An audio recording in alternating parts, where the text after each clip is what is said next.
네, 시청자 여러분 안녕하십니까? 뉴스타트 2부 시작합니다. 21대 대선 선거운동이 본격 시작됐습니다. 국민의힘 내부에선 김문수 후보가 계엄과 탄핵 반대에 사과해야 한다는 목소리가 커지고 있는데요. 조만간 입장을 정리할 것이란 전망이 나옵니다. 앞서 나가는 더불어민주당 이재명 후보는 오늘 험지 공략에 나섭니다. 미국과 중국이 상호 관세를 낮추기로 하면서 일단은 전 세계가 한숨 돌리게 됐습니다. 경기 침체 우려가 잦아들면서 뉴욕 증시는 급등했는데요. 아직 안심할 때가 아니라는 경계의 목소리도 여전합니다. 2부와 3부에 걸쳐서 배경과 여파까지 자세하게 분석해 보겠습니다. 그럼 이 시각 주요 뉴스부터 살펴보겠습니다. 21대 대선 공식 선거운동이 본격 시작됐습니다. 선거운동 첫날 각 후보는 일제히 출정식을 열고 유권자를 상대로 표심 잡기에 나섰습니다. 윤석열 전 대통령의 내란 우두머리 혐의 3사 공판이 열렸습니다. 재판에선 윤 전 대통령이 국회의원을 끌어내라는 취지의 지시를 들었다는 증언이 또 나왔습니다. 더불어민주당 이재명 후보의 위증교사 사건 2심 재판도 대선 이후로 미뤄졌습니다. 이 후보자의 배우자 김혜경 씨는 공직선거법 위반 혐의로 벌금 150만 원을 선고받았습니다. 조희대 대법원장과 대법관들이 국회 청문회에 불출석하기로 결정했습니다. 대법원은 재판과 관련해 법관이 출석하는 건 부적절하다고 밝혔습니다. 미국과 중국이 서로에게 경쟁적으로 부과했던 관세를 대폭 낮추기로 합의했습니다. 트럼프 대통령은 이번 주말 시진핑 국가주석과의 전화통화를 예고했는데 실제 대화 여부는 조금 더 지켜봐야겠습니다.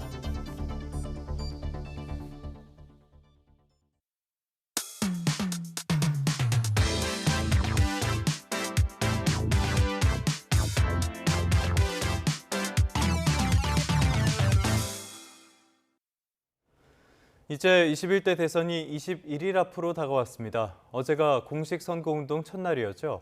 주요 후보들은 저마다의 방식으로 유세를 펼치면서 민심에 호소했습니다. 민주당 이재명 후보는 방탄복 차림으로 강행군을 시작했고 국민의힘 김문수 후보와 개혁신당 이준석 후보는 각각 순댓국과 또 학생식당 식사로 표심을 공략했습니다. 박광렬 기자가 선거 유세 첫날 주요 모습을 정리했습니다. 정장 차림으로 첫 유세 현장 연단에 오른 이재명 후보. 재킷을 벗자 흰색 방탄복이 모습을 드러냅니다. 각종 테러 제보로 인한 경호 우려에 따른 조치입니다.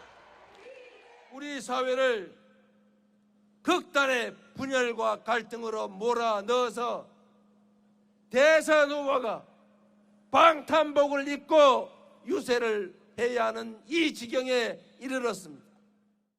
착용한 구두를 운동화로 갈아 신는 퍼포먼스도 있었는데 안 그래도 열심히 뛰시는데 얼마나 더 열심히 뛰실지. 네. 민주당 상징인 파란색에 국민의힘의 상징색인 붉은색이 더해졌습니다. 지난 대선 당시는 파란 운동화였다는 점과 비교해 국민 통합과 화합을 부각하는 의미란 해석이 나옵니다. 단일화 관련 진통을 겪었던 국민의힘 김문수 후보. 급한 대로 기호와 후보 이름이 없는 붉은색 점퍼로 선거운동을 시작했습니다.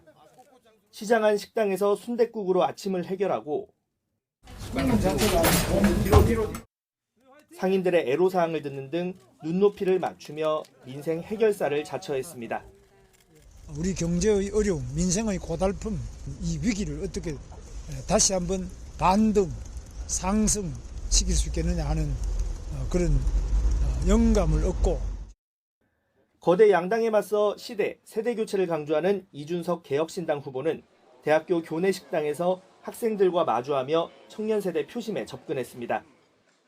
이준석 정부가 출범하면은 어느 정부보다도 대한민국 젊은 세대의 문제를 과감한 방식으로 다루겠다. 이런 결의를 또 다지면서 오늘 이렇게 대통령 탄핵으로 치러지는 조기 대선 공식 선거운동 첫날.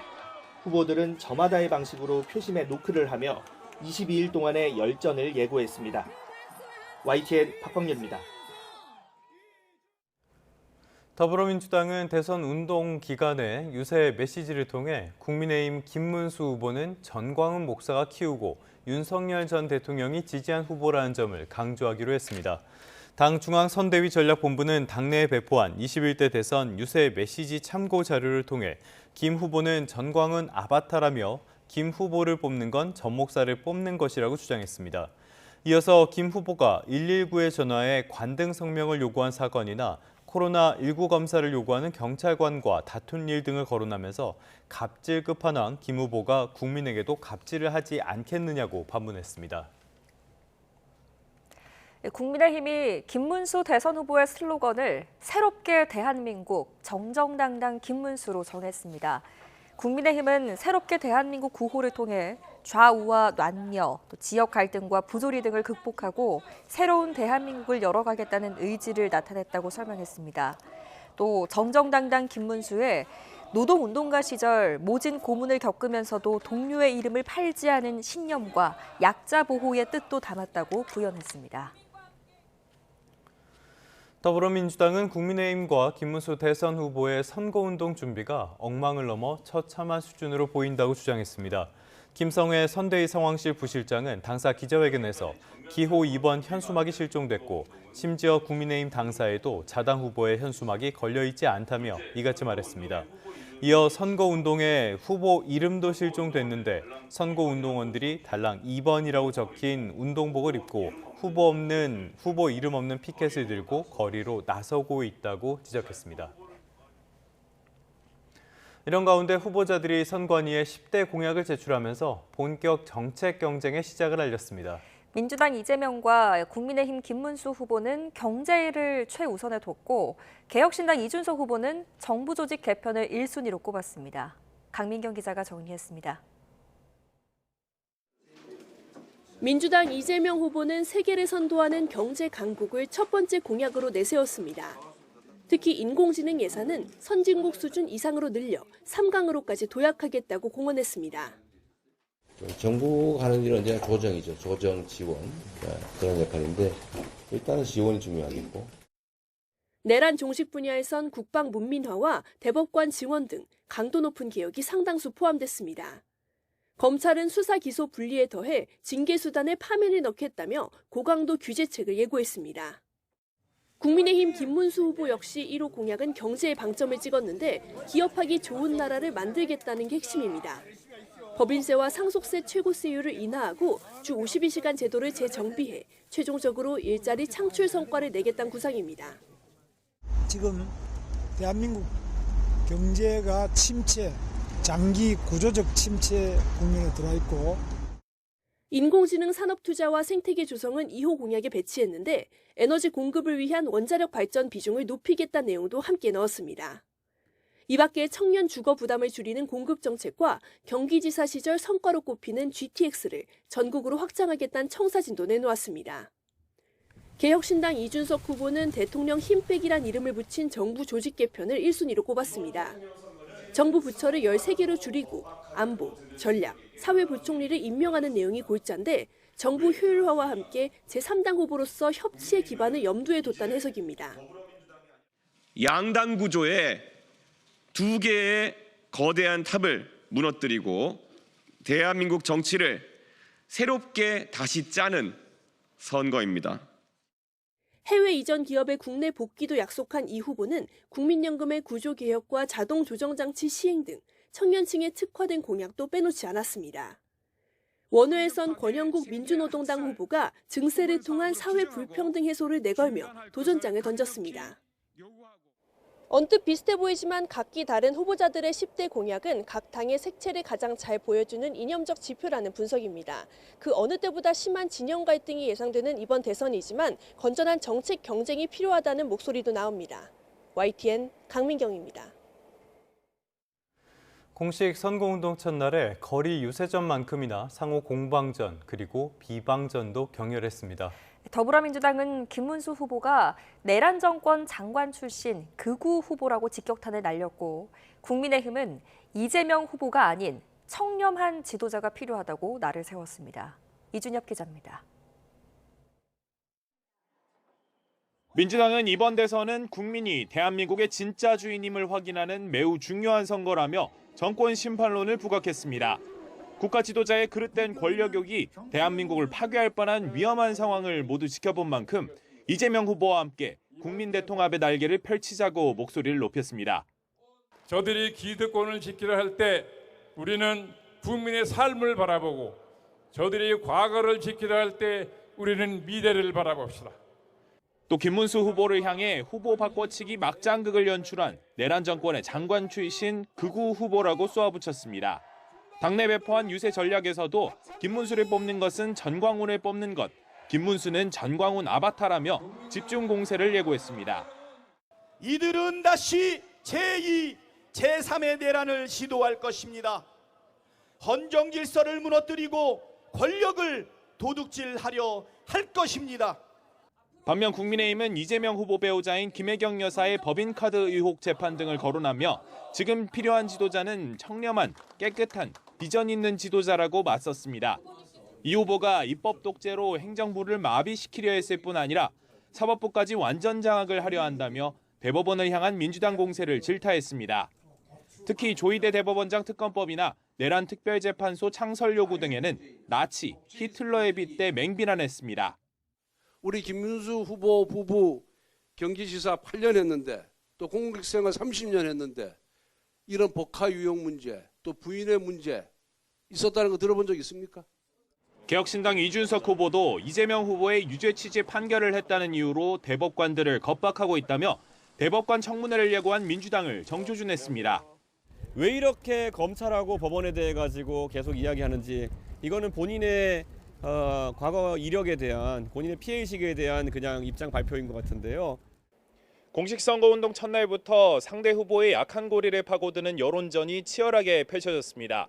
YTN 이준엽입니다. 더불어민주당 이재명 후보는 여러 재판을 받고 있죠. 공직선거법 화기환송심 그리고 대장동 재판에 이어서 위증교사 혐의의 항소심 재판도 대선 이후로 미뤄졌습니다. 이에 따라서 대선 전까지 이 후보의 법정 출석 의무는 모두 사라지게 됐습니다. 차정윤 기자입니다. 민주당 이재명 대선 후보의 위증교사 혐의 항소심을 심리하는 재판부가 오는 20일로 예정됐던 첫 공판 기일을 연기하기로 했습니다. 서울고등법원은 피고인인 이 후보가 지난 주말 대선 후보로 정식 등록함에 따라 재판 날짜를 추후 지정으로 변경했다고 밝혔습니다. 해당 재판은 오는 20일과 대선 당일인 다음 달 3일 두 차례 공판 기일이 진행된 후 변론이 종결될 예정이었지만 일정을 바꾼 겁니다. 정확한 날짜는 지정되지 않았지만 이 후보가 공식 선거운동에 돌입한 만큼 추후 공판 기일은 6.3 조기 대선 이후로 정해질 것으로 보입니다. 앞서 법원은 공직선거법 위반 혐의 사건의 파기환송심과 대장동 사건 재판도 각각 다음 달 18일과 24일로 연기한 바 있습니다. 그동안 이 후보 측은 후보자의 균등한 선거운동 기회를 보장하는 헌법 제116조 등을 근거로 기일 변경을 요청했는데 법원도 재판의 공정성 논란을 없앨 필요가 있다며 이를 받아들였습니다. 현재 이 후보가 피고인 신분으로 재판이 진행 중인 사건은 모두 5건. 이 가운데 쌍방울 대북 송금 사건과 법인카드 유용 사건은 오는 27일 공판 준비기일이 잡혀 있습니다. 하지만 준비기일인 만큼 피고인 당사자의 출석 의무는 없습니다. 결국 대선까지 법정 출석 의무가 모두 사라지면서 이 후보는 대선 가도의 가장 큰 리스크로 꼽혔던 법원 출석 부담을 덜게 됐습니다. YTN 차정윤입니다. 지난 2021년이죠. 20대 대선 경선 과정에서 있었던 일입니다. 전현직 국회의원 배우자에게 경기도 법인카드로 10만 4천 원어치 식사를 제공한 혐의를 받는 더불어민주당 이재명 후보의 아내 김혜경 씨가 2심에서도 벌금 150만 원을 선고받았습니다. 수원고등법원은 어제 김 씨와 검찰 측의 항소를 모두 기각하고 벌금 150만 원을 선고한 1심 판결을 유지했습니다. 재판부는 당시 식사 모임은 김 씨가 유력 정치인의 배우자를 소개받는 자리로 수행비서인 배모 씨가 경기도 법인카드로 식사비를 결제한 사실을 김 씨도 묵인 또는 용인한 것으로 보인다고 판단했습니다. 윤석열 전 대통령이 내란 우두머리 혐의 형사 재판에 처음으로 공개 출석했습니다. 하지만 취재진의 질문에는 대답하지 않았습니다. 윤 전 대통령은 어제 서울중앙지방법원에서 열린 내란 우두머리 혐의 3차 공판에 출석했습니다. 윤 전 대통령은 법원 청사로 들어가기 전에 비상계엄 선포에 대해 사과할 생각이 있는지, 아직도 자유민주주의라고 생각하는지를 묻는 취재진 질문에 아무런 답도 하지 않았습니다. 윤 전 대통령은 점심 식사를 위해 법원을 오갈 때와 공판을 마무리한 뒤에도 취재진들의 질문을 받았지만 모두 대답하지 않았습니다. 재판에서 윤 전 대통령이 계엄이 해제되더라도 2번, 3번 다시 선포하면 된다고 말했다는 증언이 나왔습니다.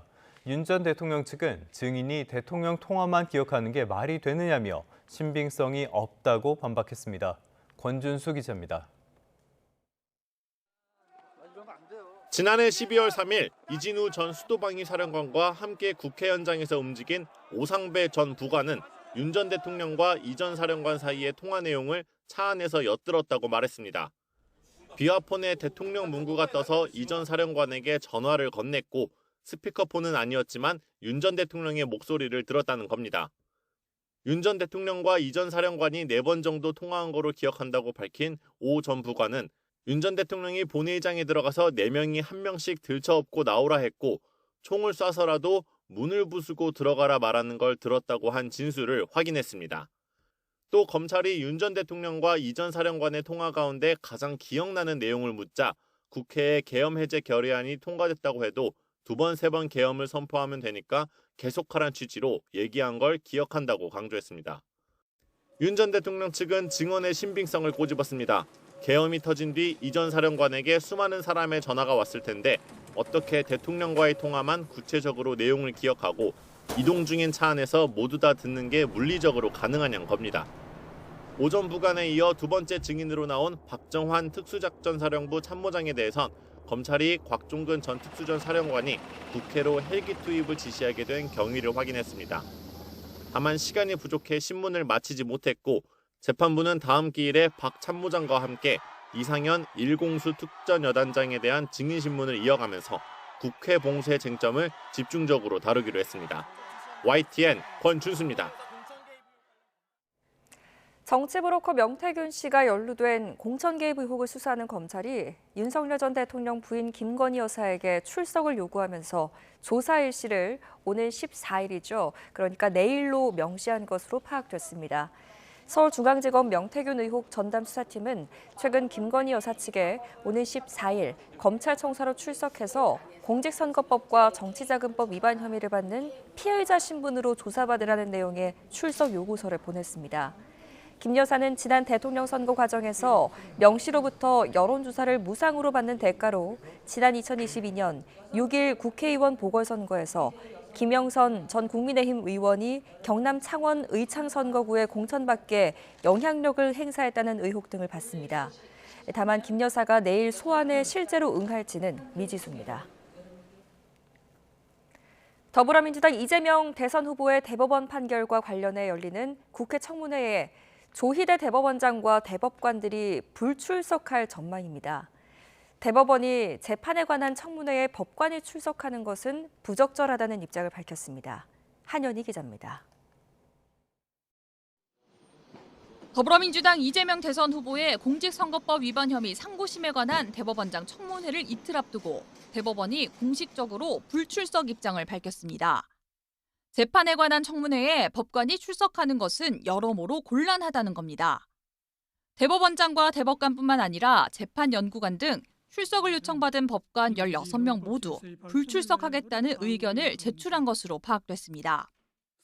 앞서 국회 법제사법위원회는 더불어민주당 주도로 오는 14일 이른바 대선 개입 의혹 진상규명 청문회를 실시하기로 하고 조희대 대법원장을 비롯한 대법관 전원을 증인으로 채택했습니다. 대법원이 지난 1일 이 후보의 공직선거법 위반 사건을 유죄 취지로 파기환송한 것이 대선 개입 시도라며 대법원 선고 과정 전반을 살펴보겠다는 겁니다. 대법원의 불출석 결정에는 판결과 관련해 대법원장과 대법관이 국회에 출석해 직접 입장을 밝힌 전례가 없고 외부의 질문에 답하는 것 자체가 사법부 독립을 침해할 우려가 있다는 판단이 깔린 것으로 분석됩니다. 실제 국정감사나 국정조사 때도 재판을 받지 않는 법원 행정처장과 실무자만 출석합니다. 또 파기환송된 이 후보 재판을 서울고법이 심리 중인 점, 청문회 다음 날 대법원 소부 선고가 예정된 점 등도 고려했을 것으로 보입니다. 법원 안팎에서 이 후보 판결을 둘러싼 논란이 계속되는 가운데 오는 26일에는 전국 법관 대표회의가 진행될 예정입니다. YTN 한현입니다.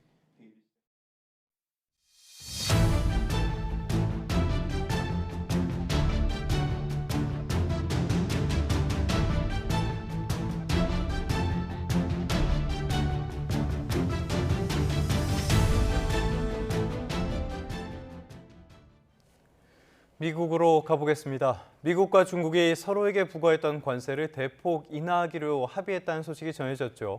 시장은 대환영이었습니다. 뉴욕 3대 지수 모두 동반 급등했습니다. 하지만 경계심은 여전합니다. 지금 수준만으로도 경제에 미칠 영향이 만만치 않을 것이라는 건데요. 뉴욕 지국 연결해서 자세한 내용 알아보겠습니다. 이승윤 특파원, 뉴욕 증시가 일제히 급등했죠? 네, 그렇습니다. 미중 간 관세 전쟁이 휴전에 들어가면서 뉴욕 증시는 안도의 한숨을 내쉬는 모습입니다.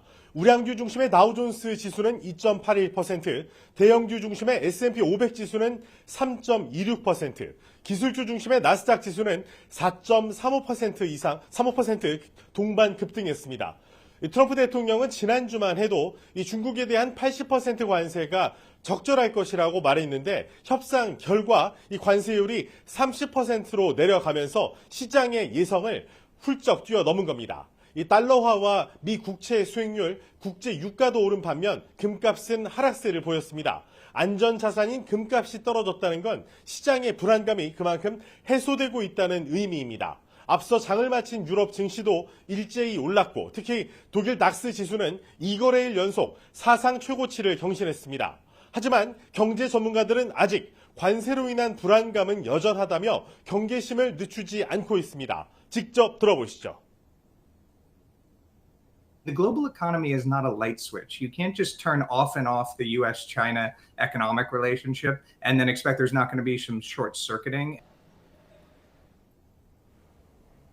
조금 전에 전문가 멘트로도 확인을 했지만은 아직까지는 이 관세 인하 합의에 대해서 다 마음을 놓는 건 아닌 것 같습니다. 경고의 메시지, 다른 건 어떤 게 있습니까? 네, 미국의 중앙은행격인 연방준비제도의 아드리아나 쿠글러 이사는 미국과 중국이 서로 관세를 대폭 인하하기로 합의했지만 관세가 인플레이션을 상승시키고 성장에 부담을 줄 것이라고 진단했습니다.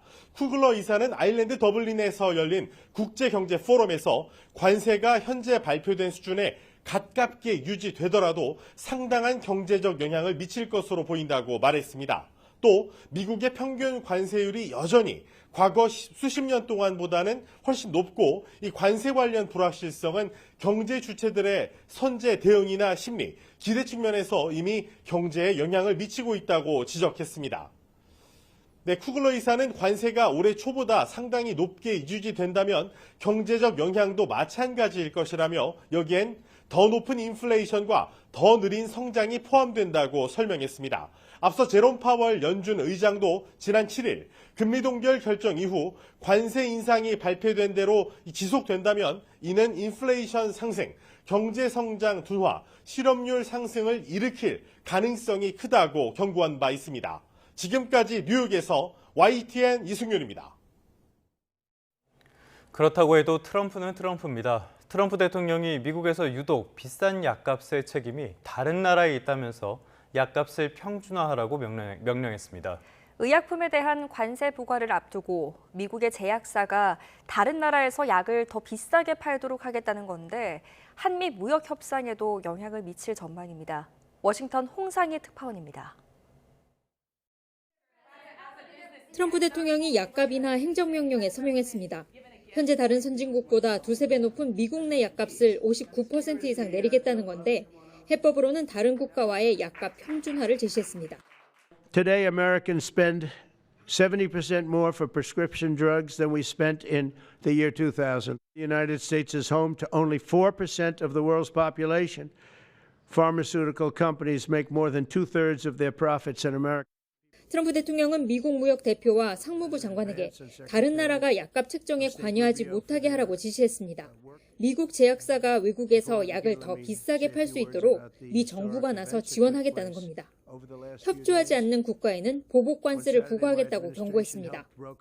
In other words, we'll add it on to tariffs if they don't do what is right, which is everybody should equalize. Everybody should say pay the same price. And 약값 폭리가 가장 심한 대상으로는 유럽연합을 지목했지만 화살은 우리나라도 향하고 있습니다. 미국 제약사들이 한국의 낮은 약값에 불만을 표시해온 데다 미국 무역 대표부도 올해 무역장벽 보고서에서 한국의 의약품 가격 책정 정책의 투명성이 부족하다고 지적했습니다. 이번 주 15일 그리어 USTR 대표의 방한과 함께 한미 고위급 통상회담이 열릴 예정이어서 의약품 가격 문제가 협상 테이블에 올라올지 관심입니다.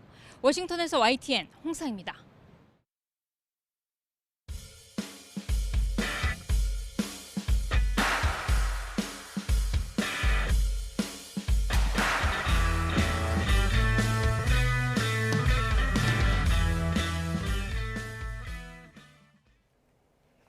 네, 공식 선거운동 이틀째입니다. 대선 후보들의 오늘 일정 짚어보겠습니다.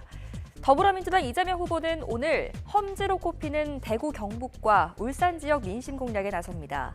이 후보는 경북 구미와 대구의 중심지를 방문하고 뒤이어서 경북 포항과 울산 번화가에서 지지를 호소할 예정입니다. 어제는 판교와 동탄, 또 대전을 찾아서 반도체와 과학기술을 주제로 미래 산업을 강조한 데 이어서 오늘은 전통적인 제조업 도시를 방문해 산업 비전을 제시하겠다는 구상으로 풀이됩니다.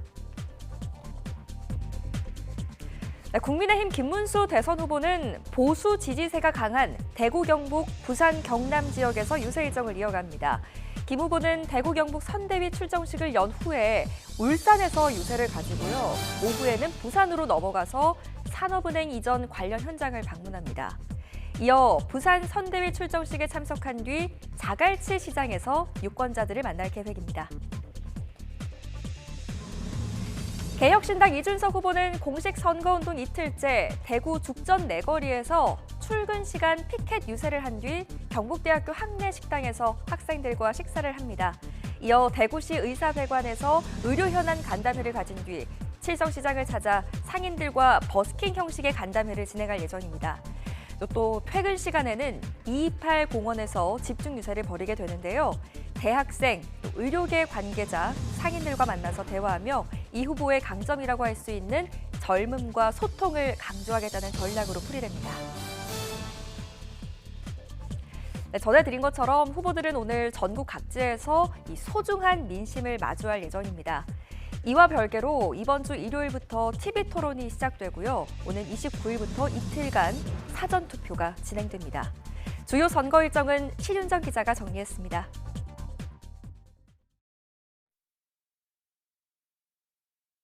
중앙선관위에 등록한 후보 7명의 공식 선거운동은 대선 전날인 다음 달 2일까지 22일간 이어집니다.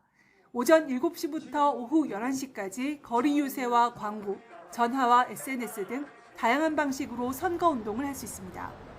현수막이나 유세 차량도 이 기간부터 허용되는데 단 마이크 사용은 오후 9시까지만 가능합니다. 선거 벽보도 전국에 지정된 8만여 곳에 부착되고 선거 공보도 유권자에게 발송됩니다. TV 토론은 오는 18일 경제를 시작으로 23일에는 사회 갈등 극복과 통합 방안, 27일 정치 양극화 해소 방안 등을 주제로 열립니다. 원내 5석 이상 의석을 보유하거나 직전 선거에서 3% 이상 득표한 정당 후보가 초청 대상으로 민주당 이재명, 국민의힘 김문수, 개혁신당 이준석, 민주노동당 권영국 후보가 참여할 예정입니다. 재외국민투표는 20일부터 25일까지 전 세계 공간에 설치된 재외투표소에서 진행되고 원양 항해 중인 선원을 대상으로 한 선상투표는 26일부터 29일까지입니다. 사전투표는 29일부터 이틀간 열립니다. 선거 당일 투표가 어려운 유권자는 오전 6시부터 오후 6시까지 신분증을 지참해 전국에 설치된 사전투표소를 찾아 투표하면 됩니다. 6월 3일 오전 6시부터 오후 8시까지 진행되는 본투표를 거쳐 최종 당선자가 결정됩니다. 현직 대통령 탄핵으로 인한 헌정사상 두 번째 조기 대선인 만큼 정부는 공정한 선거가 되도록 최선을 다하겠다고 밝혔습니다. 여론조사 관련 금지 규정 위반, 각종 매체를 이용한 허위 사실 공표, 선거 관련 폭력 등을 중점 단속 대상으로 정부는 또 대통령 권리에 따라 실시되는 이번 선거의 중요성을 고려해 적극 투표에 나서달라고 당부했습니다. YTN 신윤정입니다.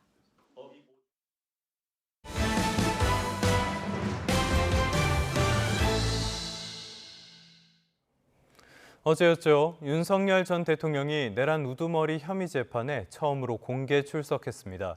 비상계엄에 대한 사과 여부나 조기 대선에 관한 입장을 묻는 취재진 질문에도 침묵을 지켰습니다. 신지원 기자입니다.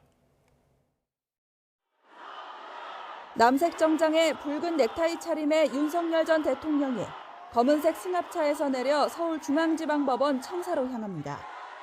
내란 우두머리 혐의 재판 세 번째 공판에 앞서 기존과 달리 지하주차장 이용이 금지되면서 법정 안까지 걸어서 들어간 겁니다.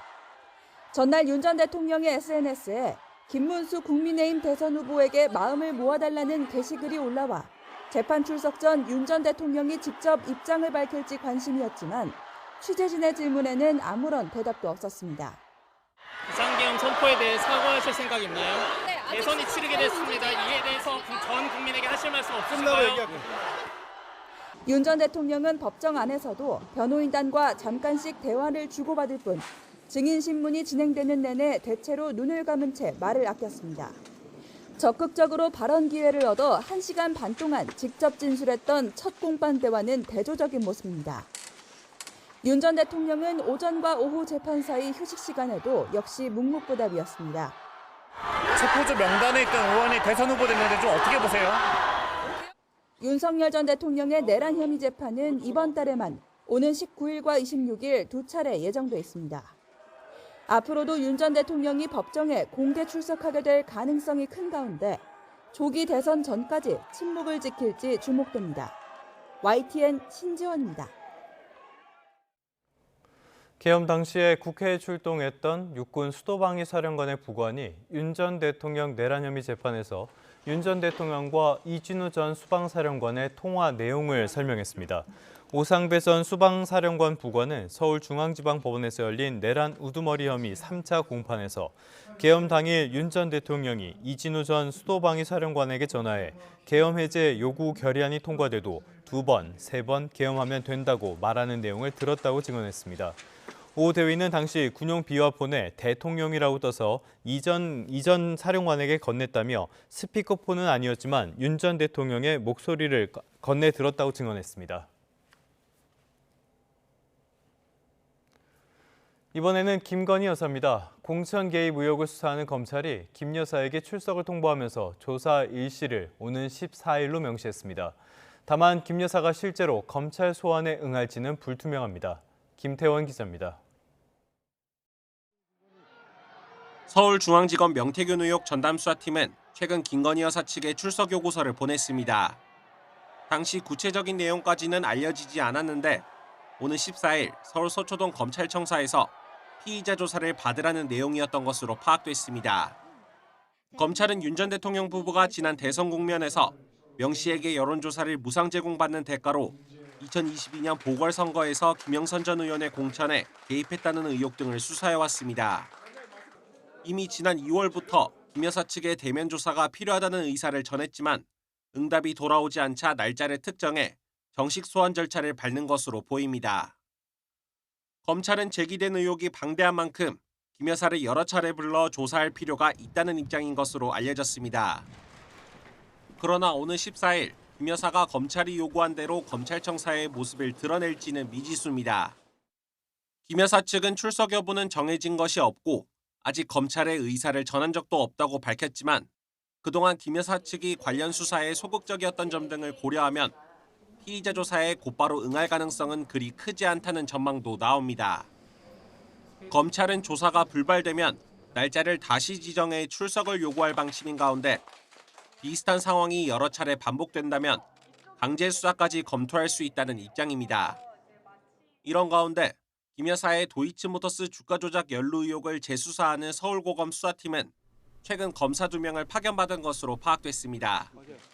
수사 인력을 보강한 만큼 조만간 권오수 전 도이치모터스 회장이나 이종호 전 블랙펄 인베스트 대표 등 대법원에서 판결이 확정된 사건 주요 관계자들을 불러 사실관계를 다시 확인할 것으로 전망됩니다. YTN 김태원입니다.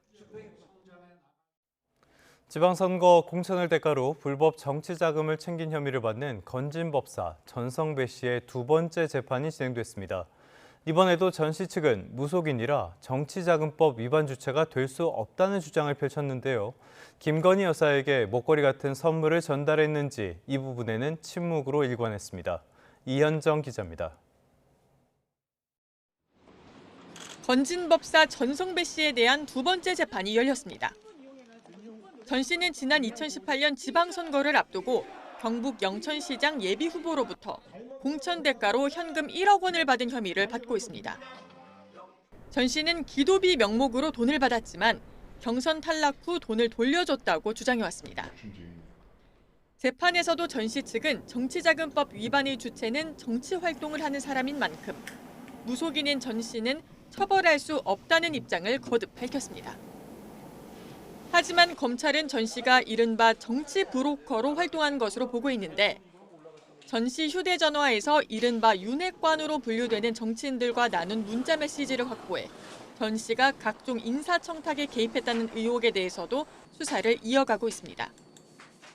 문자 메시지를 보면 전 씨는 지난 2022년 윤 전 대통령 당선 직후 국민의힘 윤한홍 의원에게 인사를 부탁한 3명 가운데 1명만 들어갔다며 항의했는데 윤 의원은 아무런 도움이 못 돼 죄송하다며 사과했습니다.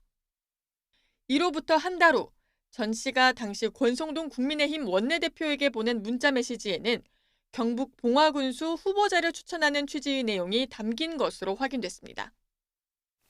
검찰은 전 씨가 홍일교 측이 윤 전 대통령 부부에게 청탁을 시도하는 데 깊숙이 관여했다는 의혹에 대해서도 수사하고 있습니다. 지난 2022년 당시 통일교 고위 간부 윤모 씨가 캄보디아 메콩강 개발 사업과 YTN 인수 등 현안 청탁을 위해 김건희 여사 선물용으로 전 씨에게 6천만 원대 그라프 목걸이와 샤넬 가방 등을 거는 것으로 보고 있습니다. 하지만 전 씨는 법원에 출석하며 김 여사에게 실제 금품을 전달했는지 등 취재진 질문에 침묵으로 일관했습니다. 통일교 청탁으로 김 여사한테 목걸이랑 금품 전달한 거 인정하시나요? 이뿐만 아니라 전 씨는 서울 강남에서 윤 전 대통령의 비공식 대선 캠프를 운영했다는 의혹까지 받고 있습니다. 이렇게 전 씨에 대한 수사가 전방위로 확대되는 가운데 중앙지검과 별개로 서울 남부지검도 김 여사에 대한 소환 조사 일정을 조율할 것으로 보입니다. YTN 이현정입니다. 포항 지진의 국가 책임을 따진 1조 5천억 원 규모의 손해배상 청구 소송 항소심 결과가 오늘 나옵니다. 대구고등법원은 오전 10시 포항시민 대표 100여 명이 정부 등을 상대로 낸 손해배상 청구 소송 항소심 선고 공판을 엽니다. 앞서 1심 재판부는 2017년 11월 지진과 2018년 2월 여진이 지열 발전 사업 때문에 일어난 것으로 보고 정신적인 피해 보상을 요구하는 시민에게 200만 원에서 300만 원의 위자료를 지급하라고 판결했습니다. 1심 판결 전후로 포항 시민 50만 명 정도가 같은 내용을 담은 소송을 추가로 제기했고요. 만약에 항소심 재판부가 1심과 같은 판결을 내면 정부는 모두 1조 5천억 원의 손해배상액을 떠안게 됩니다. 오늘도 강한 봄볕 아래 초여름 날씨가 이어지겠습니다. 다소 더웠던 어제보다 기온이 더 오르겠는데요. 한낮에 서울이 25도, 대구는 28도까지 오르겠고 강릉의 낮 기온은 30도에 육박하겠습니다. 입고 벗기 편한 시원한 옷차림을 하셔야겠습니다. 오늘 아침도 곳곳에 안개가 끼어 있는데요. 출근길 호남을 중심으로 가시거리가 200m 안팎까지 떨어지겠습니다. 또 대기가 정체하는 수도권과 충남, 부산에서는 오전에 일시적으로 공기가 탁하겠습니다. 오늘 전국 하늘에 가끔 구름이 많겠고 한낮에는 자외선이 강하고 오존 농도가 짙겠습니다. 내일까지 중부 서해안과 영동 지역에서는 바람이 강하게 불겠습니다. 현재 기온은 서울이 13.4도고요. 대구는 11.5도로 어제보다 조금 높게 출발합니다. 한낮에는 서울 25도, 광주 27도, 대구는 28도까지 오르겠습니다. 내일도 초여름 날씨가 예상되고요. 목요일인 모레는 중부와 남해안, 제주도에 비가 내릴 전망입니다. 날씨였습니다.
이번에는 경제 소식 살펴보겠습니다.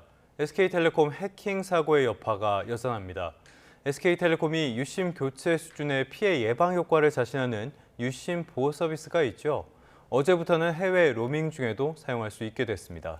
유심 교체를 대신할 보안 기술을 개발하고 개선책까지 내놓고 있지만 여전히 유심 교체만 기다리는 대기자가 700만 명이 넘습니다.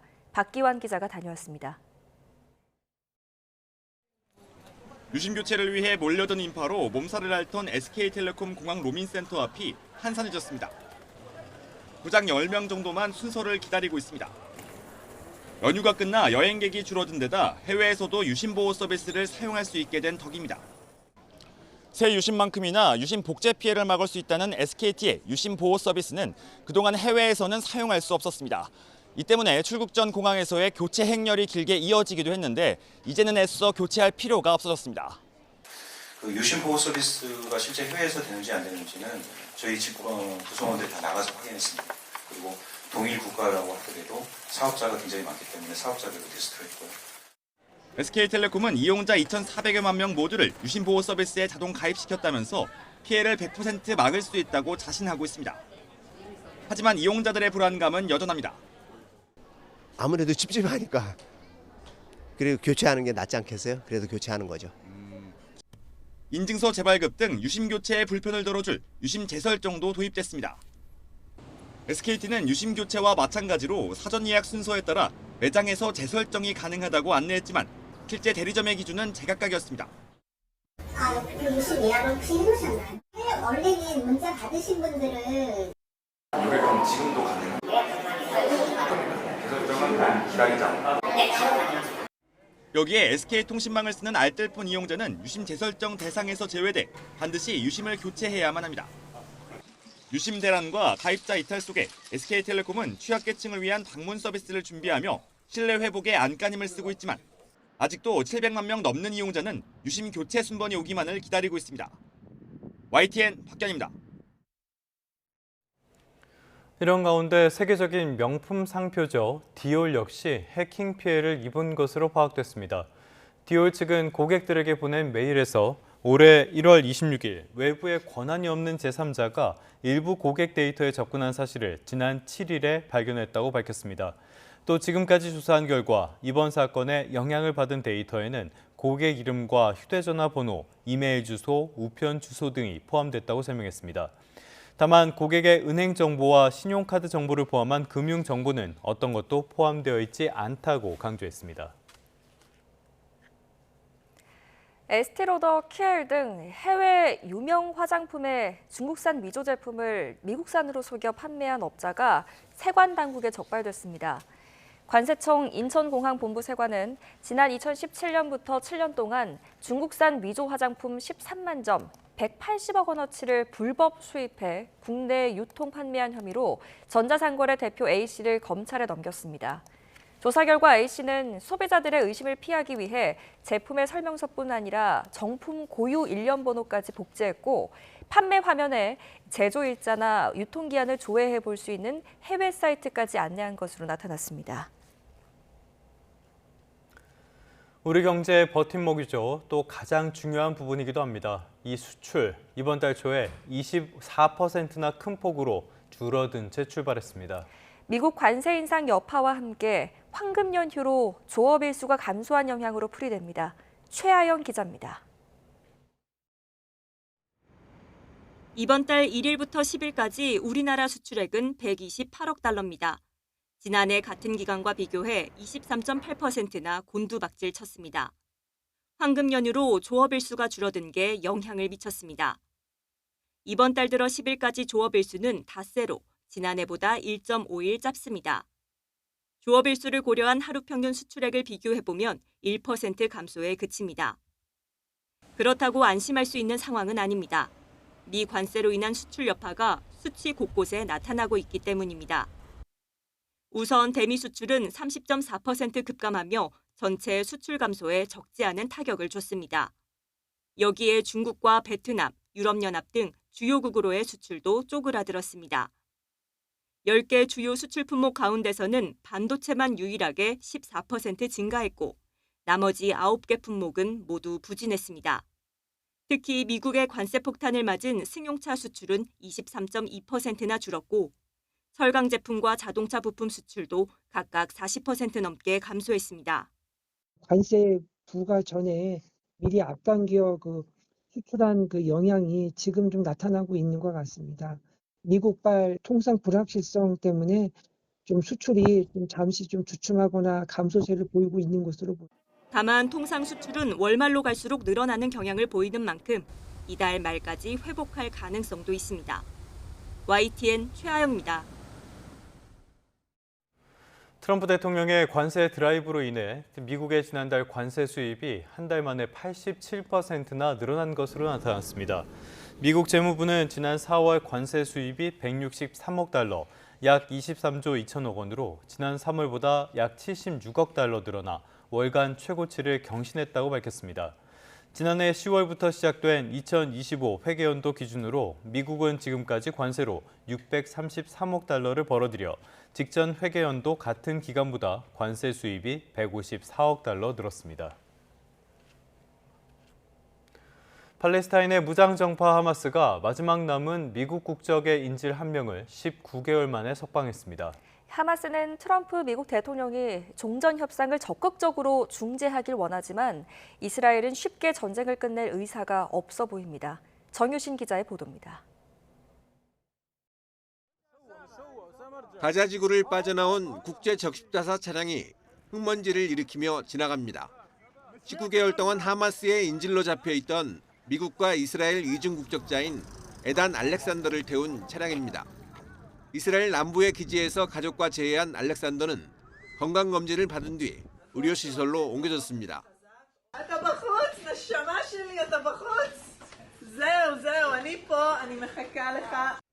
알렉산더는 하마스에 끌려간 인질 241명 가운데 마지막 미국인 생존자입니다. 지난 2023년 10월 7일 하마스의 기습 당시 가자 국경 부근에서 이스라엘 군으로 복무하다 납치됐습니다. 이번 석방은 트럼프 미국 대통령이 사우디 등 중동 3개국 순방에 나서기 직전에 이뤄졌습니다. 트럼프 대통령의 인질 석방 선물을 남긴 하마스는 이스라엘군 철수와 포로 교환 등 포괄적인 협상을 촉구했습니다. 이스라엘은 하마스와 협상 재개를 위해 중재국인 카타르에 대표단을 보낸다고 화답했습니다. זה הושג בזכות הלחץ הצבאי שלנו והלחץ המדיני שהפעיל הנשיא טראמפ. הדבר הזה זה שילוב מנצח. דיברתי היום עם הנשיא טראמפ. 이번 인질 석방은 이스라엘과 하마스가 올해 초 휴전 당시 팔레스타인 수감자와 교환 이후 석 달 만에 처음입니다. 하지만 휴전 1단계가 만료되고 이스라엘이 가자 공격을 재개하면서 인질 석방이 전면 중단됐습니다. 현재 가자 지구엔 58명의 인질이 남아있고 이 가운데 20명가량이 생존한 것으로 추정됩니다. 이스라엘은 미국인 인질 석방 당일에도 가자지구 공격에 나서 이번 협상에서도 군사작전을 멈출 뜻이 없음을 분명히 했습니다. YTN 정유진입니다. 경제 한 줄 뉴스입니다. SK텔레콤은 신규 가입 중단 조치와 관련해 이달 중순 이후 정부의 관계 부처와 재개를 논의할 예정이라고 밝혔습니다. 한국개발연구원 KDI가 통상 여건 악화에 따른 글로벌 경기 둔화로 향후 수출을 중심으로 경기 하방 압력이 확대될 가능성이 있다고 진단했습니다. 세종시의 아파트값이 최근 상승세를 보인 가운데 경매 시장에서도 세종시의 주거시설이 인기를 끌고 있습니다.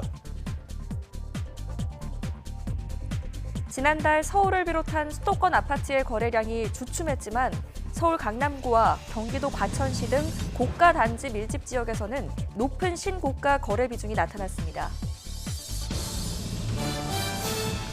이마트는 연결 기준으로 1분기 영업이익이 1,593억 원으로 지난해 같은 기간보다 238.2% 증가한 것으로 잠정 집계됐다고 밝혔습니다.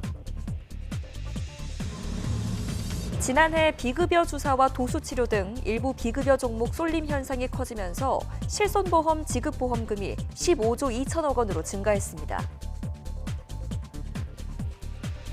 공정거래위원회가 배달앱 관련 사건을 신속하게 처리하기 위한 전담팀을 가동합니다. 계열사의 음식 배달 대행 프로그램을 해지하면 오토바이 공급을 끊겠다고 갑질한 배달용 오토바이 렌탈 시장 1위 업체가 공정거래위원회의 제재를 받게 됐습니다. 지금까지 한줄 뉴스였습니다.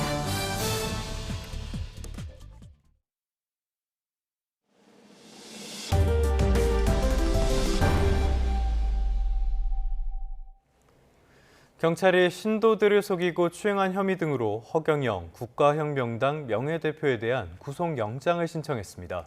이 허경영 대표는 경찰이 불공정한 위법 수사를 하고 있다며 혐의를 부인했습니다. 임혜진 기자입니다. 경찰이 허경영 국가혁명당 명예대표에 대해 구속영장을 신청했습니다. 사기와 준강제추행, 횡령과 정치자금법 위반 혐의입니다. 앞서 허 대표는 에너지 치유 의식을 해준다면서 자신의 종교시설 하늘궁 여신도들의 몸을 만지는 등 추행한 혐의로 기소됐습니다. 허 대표는 지난 2023년에는 영성 상품 등을 터무니없이 비싸게 속여 판매했다는 혐의로 신도들에게 고소당하기도 했습니다. 이와 관련해 하늘궁 등 7곳에 대한 압수수색에 나섰던 경찰은 허 대표가 3억 원 상당의 부당이득을 본 것으로 보고 있습니다. 또 이렇게 영성 상품을 판매해서 얻은 법인 수익금을 자신의 정치활동 자금으로 유용한 것으로 의심하고 횡령과 정치자금법 위반 혐의도 적용해 수사하고 있습니다. 허 대표는 준강제추행 혐의와 관련해 공갈 세력들이 기획 고소를 한 것이라며 혐의를 부인해왔습니다. 허위 내용을 퍼뜨려서 하늘궁을 망하게 하겠다고 제시한 문건입니다. 이번 영장 신청과 관련해서도 허 대표는 YTN과의 통화에서 경찰이 허위 수사를 하고 있다며 혐의를 부인했습니다. 또 입장문을 통해서도 법인에서 차용한 돈에 대해 정치자금법 위반 혐의를 적용하는 등 경찰 수사가 납득되지 않는다고 주장했습니다. 검찰은 법원에 허 대표에 대한 구속영장을 청구할지 검토하고 있습니다. YTN 임혜진입니다. 고객 정보 22만 건을 불법 사금융업체에 판매한 전현직 저축은행 직원들, 그리고 이렇게 취득한 정보로 저소득, 저신용 피해자들에게 수수료를 뜯어낸 대부 중개업자들이 경찰에 붙잡혔습니다. 피해자들은 서민금융상품을 이용할 자격이 있었는데도 불법 사금융업자들은 마치 자기들 덕분에 대출을 받을 수 있는 것처럼 속여서 1억 원가량을 챙긴 것으로 조사됐습니다. 배민혁 기자가 보도합니다. 경찰이 사무실에 들이닥쳐 압수수색을 벌입니다. 시중저축은행에서 빼돌린 고객 정보를 활용해 불법적으로 대출을 중개한 콜센터입니다. 이들은 전직 저축은행 직원인 A씨로부터 대출 가능 여부를 조회한 고객 정보 22만 건을 건당 700원 정도에 사들인 것으로 조사됐습니다. 앞서 A씨는 지난 2018년 7월부터 올해 3월까지 전 직장 동료인 저축은행 직원 B씨로부터 이 같은 개인정보를 건당 300원 정도에 넘겨받은 것으로 파악됐습니다.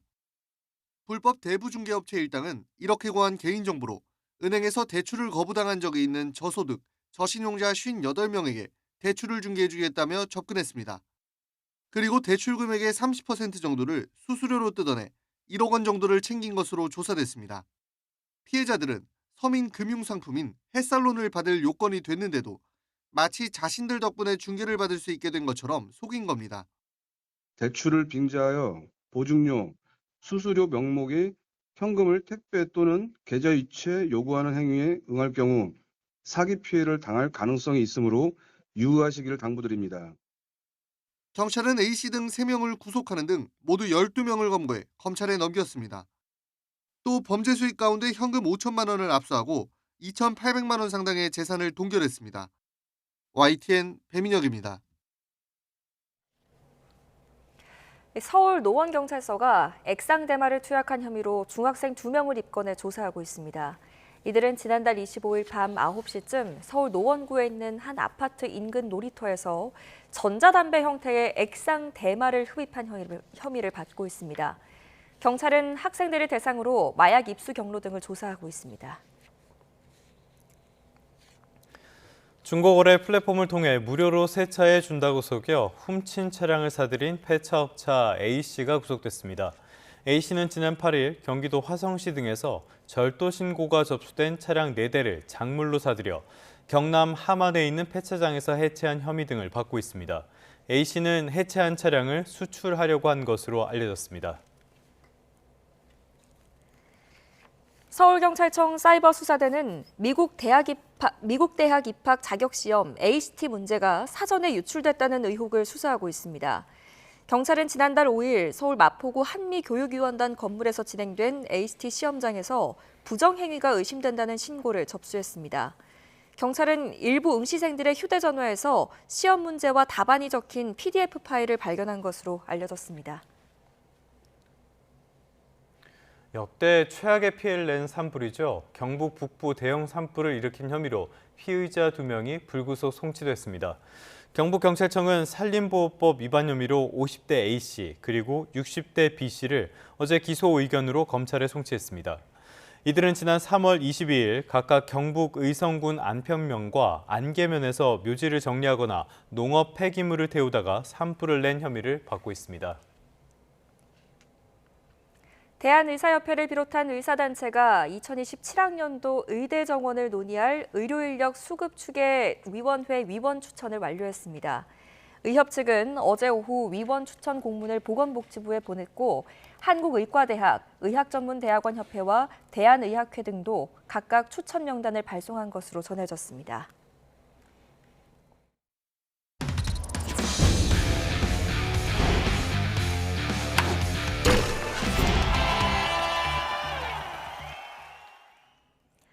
화요일 스포츠 뉴스입니다. 33년 만에 12연승을 질주하는 한화의 고공행진, 그 원동력으로 강력한 마운드를 꼽을 수 있는데요. 마운드의 높이 말고도 숨은 원동력이 있었습니다. 양세찬 기자입니다. 2점 뒤진 한화가 선두타자로 대타 이도윤을 세웁니다. 이도윤이 우익수 방면 안타를 치고 나가자 김경문 감독은 또 한 번 대타 카드를 꺼내듭니다. 타석에 들어선 김태현 역시 연속 안타를 만들며 기대에 부응합니다. 후속 타자들이 주자 2명을 홈으로 불러들이며 동점을 만든 한화는 마지막 이닝에 결국 경기를 뒤집고 승리를 챙겼습니다. 이뿐만이 아닙니다. 연승의 초반 고비였던 LG전에서 황영묵은 대타로 나와 역전을 일군 결승 2점 홈런을 때려냈고 9연승을 달성한 삼성전에서도 대타 이원석이 3년 만에 홈런포로 팀의 대승을 선물했습니다. 중요한 상황에 대타로 나서는 거다 보니까 최대한 좀 단순하게 생각하려고 노력을 했고 너무 좋은 말씀들을 많이 해주셔가지고 좀 그런 거에 좀 자신감을 더 가지고 타석에 임했던 것 같습니다. 올 시즌 한화의 대타 타율은 무려 3할 5푼 4리. 2위인 LG와 3위 키움에 6푼 이상 앞선 압도적인 1위입니다. 고비마다 대타로 공격의 물꼬를 트며 연승을 이끈 이면에는 한화의 발야구도 있었습니다. 팀 도루 40개로 10개 구단 중 가장 많이 베이스를 훔쳤는데 더 무서운 점은 도루에 성공한 타자만 13명에 이른다는 점입니다. 중심 타자인 노시환과 플로리얼이 팀 내 도루 1위에 오르는 등 누구든 나가면 뛸 수 있다는 공포감이 상대 배터리를 항상 긴장하게 하고 있습니다. 또 찬스가 있으면 또 도루도 하면서 팀한테도 도움되는 거니까요. 부상 당하지 않는 선에서 20-20도 한번 해보고 싶습니다. 적재적소에 터지는 대타와 내야 수비를 흔드는 도루까지 33년 만에 12연승을 달리는 한화는 세밀한 부분까지 올 시즌 초반 KBO 리그를 지배하고 있습니다. YTN 양시창입니다. 그동안 트럼프의 관세 정책은 시장의 가장 큰 변수였습니다. 그리고 그 방향성은 부정적이었죠. 그래서 이렇게 격하게 반등하는 걸 겁니다. 간밤에 뉴욕 증시는 일제히 급등했습니다. 다우는 3% 가까이 올랐고요. 벤치마크 지수인 S&P 500은 3% 넘게, 기술주 중심의 나스닥은 무려 4% 넘게 상승했습니다. S&P 500이 5,800선을 넘은 것은 지난 3월 5일 이후 처음 있는 일입니다. 역시 가장 큰 이유라면은 미국과 중국의 관세 전쟁 휴전입니다. 스위스에서 열린 고위급 협상에서 일단 상호 관세를 115%포인트씩 90일 동안 낮추기로 했습니다. 미국이 중국산 수입품에 매기는 관세는 145%에서 30%가 됐고요. 대미 관세 125%에서 10%가 됐습니다. 트럼프 대통령은 중국이 미국의 기업에 시장을 개방한다는 게 가장 큰 성과라고 주장했는데요. 글쎄요, 일단 추가 협상을 더 지켜봐야 하겠습니다. 지금은 휴전이지 합의가 이뤄진 상황이 아니기 때문인데요. 스콧 베선트 재무부 장관은 몇 주 안에 중국과 다시 만날 것으로 예상된다고 설명하기도 했습니다. 이번 합의에 대해서 시장은 대체로 예상을 뛰어넘는 진전이라고 평가했습니다. 미국의 경기 침체 우려는 물론이고요. 전 세계 경제에 심각한 충격을 피할 수 있다는 점에서 자산 시장이 빠르게 정상화할 것이라고 전망했습니다. 다만 경계심은 여전히 남아 있습니다. 여전히 중국에 대한 관세율이 높은 편인데다가 90일 휴전이 지속적인 휴전으로 이어질 것이라는 보장이 없다는 겁니다. 아드리아나 쿠글러 연방준비제도 이사는 관세가 지금 정도 수준에서 유지가 된다고 하더라도 상당한 경제적인 영향이 불가피하다고 평가하기도 했습니다. 오늘 눈에 띄는 종목으로는 화이자를 꼽아봤습니다. 이름 많이 들어보셨을 겁니다. 미국의 대형 제약사입니다. 간밤의 주가는 3% 넘게 올랐습니다. 미국과 중국의 관세 인하 영향이 있을 텐데요. 바이오 기업에 영향을 미칠 소식은 따로 있었습니다. 트럼프가 미국의 처방약 가격을 낮추도록 강제하는 행정명령에 서명한 건데요. 그러니까 미국의 약값이 워낙 비싸니까 이걸 낮추도록 하고 외국과의 가격 협상은 지원하겠다는 거죠. 실적 듣기에는 미국에 좋은 일 같긴 한데요. 문제는 이게 오히려 미국 제약사에게 부담이 될 수 있다는 점입니다. 미국의 제약사가 미국에서 약값을 낮추기보다 수익성이 낮은 해외 시장에서 철수할 가능성이 크기 때문인데요. 간밤에는 일단 미국 제약사에는 나쁠 게 없다는 판단이 작용한 것으로 보이는데 아직 상황을 명확하게 평가하기에는 일러 보입니다. 조금 더 신중하게 접근할 필요가 있어 보입니다. 지금까지 3분 뉴욕 증시였습니다. 오늘도 강한 봄볕 아래 초여름 날씨가 이어지겠습니다. 따뜻한 남서풍이 불어들면서 다소 더웠던 어제보다 기온이 더 크게 오르겠습니다. 출근길이 현재는 기온이 13도 선으로 서울에서도 크게 쌀쌀하지가 않고요. 한낮이 되면 서울 기온은 25도까지 껑충 오르겠습니다. 입고 벗기 편한 시원한 옷차림을 하셔야겠습니다. 오늘도 내륙 곳곳에 안개가 짙게 끼어 있습니다. 현재 강원 북부와 전남, 경남 지역은 가시거리가 1km 안팎으로 떨어져 있고요. 지도에 붉게 표시된 전남 남해안 지역은 200m 앞도 내다보기가 힘듭니다. 출근길에 교통안전에 주의하셔야겠습니다. 오늘 전국 하늘에 가끔 구름이 많겠습니다. 한낮에는 자외선이 강하고 오존 농도가 짙겠습니다. 야외 활동하실 때 주의하셔야겠습니다. 현재 기온은 서울이 13.4도, 대구가 11.5도로 어제보다 높게 출발하고 있습니다. 한낮에는 서울 25도, 광주 27도, 대구는 28도, 강릉은 29도까지 오르겠습니다. 내일도 초여름 날씨가 예상되고요. 목요일인 모레는 중부지방과 남해안, 제주도에 비가 내릴 전망입니다. 오늘 대기가 정체하면서 수도권과 충남, 또 부산에서는 일시적으로 공기가 탁하겠습니다. 호흡기 약하신 분들은 마스크 챙기셔야겠고요. 내일까지 중부 서해안과 영동에서는 바람도 강하게 불겠습니다. 지금까지 YTN 이혜민입니다. 네, 잠시 후에 뉴스타트 3부가 계속됩니다.